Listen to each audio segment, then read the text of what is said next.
இன்றைக்கி நம்ம என்ன பார்க்க போகிறோம்னா பாகற்காய் மொச்சக்கொட்டை வறுவல் எப்படி பண்ணுறதுன்னு தான் பார்க்க போகிறோம். வாங்க வீடியோக்குள்ளே போகலாம். ஸ்டவ் ஆன் பண்ணிவிட்டு கடாயை அடுப்பில் வச்சுக்கோங்க. கடாய் சூடானது 2 ஸ்பூன் எண்ணெய் ஊற்றிக்கோங்க. கடுகு, சோம்பு, கொஞ்சமாக வெந்தயம் சேர்த்துக்கோங்க.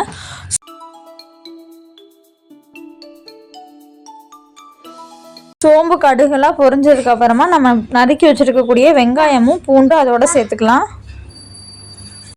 வெங்காயம் இந்த அளவுக்கு வணங்கினதுக்கப்புறமா நம்ம நறுக்கி வச்சுருக்கக்கூடிய தக்காளி அதோடு சேர்த்துக்கலாம். தக்காளி வணங்கிறதுக்கு கொஞ்சமாக உப்பு, கொஞ்சமாக மஞ்சள்தூள் சேர்த்துக்கலாம். தக்காளி நல்லா வணங்கினதுக்கப்புறமா நம்ம ஏற்கனவே நறுக்கி எடுத்து வச்சுருக்கக்கூடிய பாவக்காயும் அதோடு சேர்த்துக்கலாம். நான் ஏற்கனவே மொச்சக்கொட்டையை வறுத்து வேக வச்சு எடுத்து வச்சுருக்கேன். இதையும் ஒரு அலசிட்டு காயோடு நம்ம சேர்த்துக்கலாம். காயோடு சேர்த்துட்டு நல்லா கொஞ்சம் நேரம் மிக்ஸ் பண்ணி விடுங்க. ஒரு 2 to 3 நிமிஷம் ரெண்டும் வணங்கட்டும். காய் நல்லா வணங்கினதுக்கப்புறமா 1/4 ஸ்பூன் சாம்பார் தூளும் 1/2 ஸ்பூன் மிளகாத்தூளும் சேர்த்துக்கலாம். காயோட மசாலா நல்லா மிக்ஸ் ஆகிற அளவுக்கு கிளறி விடுங்க.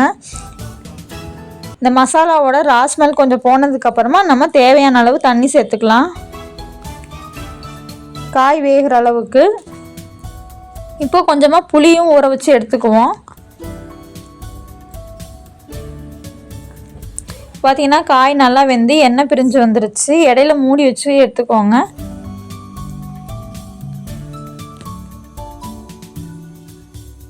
இந்த அளவுக்கு காய் நல்லா கொலைய வெந்ததுக்கப்புறமா நம்ம எடுத்து வச்சுருக்கக்கூடிய புளி கரைசலையும் அதோட சேர்த்துக்கலாம். புளி கரைசலை சேர்த்து குழம்பு நல்லா கொதித்து சுண்டி வந்ததுக்கப்புறமா ஒரு சின்ன துண்டு அளவுக்கு இஞ்சி சேர்த்துக்கலாம். இதுக்கு பாவக்காயோட கசப்பு குறைக்கும், கொஞ்சம் டேஸ்ட்டு கூட்டி கொடுக்கும். அதுக்காக இதை சேர்த்ததுக்கப்புறமா குழம்பு நல்லா கிண்டி விட்டு ஆஃப் பண்ணோம்னா பாவக்காய் மொச்சக்கொட்டை வறுவல் குழம்பு ரெடி ஆகிடுச்சு. நீங்களும் இதை வீட்டில் ட்ரை பண்ணி பாருங்கள். இந்த வீடியோ உங்களுக்கு பிடிச்சதுன்னா மறக்காமல் நம்ம சேனலை சப்ஸ்கிரைப் பண்ணிக்கோங்க. சப்ஸ்கிரைப் பண்ணிவிட்டு பக்கத்தில் இருக்க பெல் ஐக்கானே அழுத்திக்கோங்க. அப்போ தான் அடுத்தடுத்து நம்ம போடக்கூடிய வீடியோ உங்களுக்கு நோட்டிஃபிகேஷனாக வரும். தேங்க்யூ ஃபார் வாட்சிங்.